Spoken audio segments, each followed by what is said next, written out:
BFF, itong pink dragon fruits ay binili ko. 1 kilo ay 220 pesos.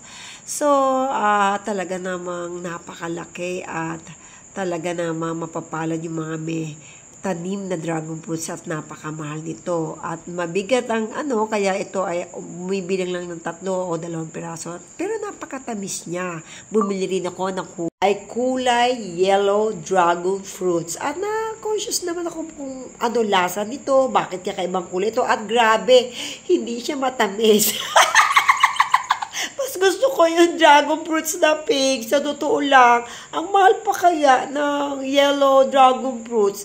Pumapatak siya ng 250 to 60 per kilo. So, ang ginawa ko, isang piraso lang binili ko, pero malaki, kalahating kilo.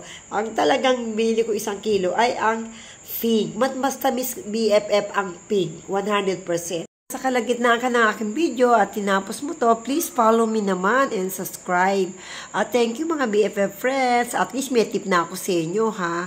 I-try nyo rin magbibili ng mga iba't ibang dragon fruits. I don't know kung yellow at pink lang ang meron, pero i-try nyo lahat mga BFF friends.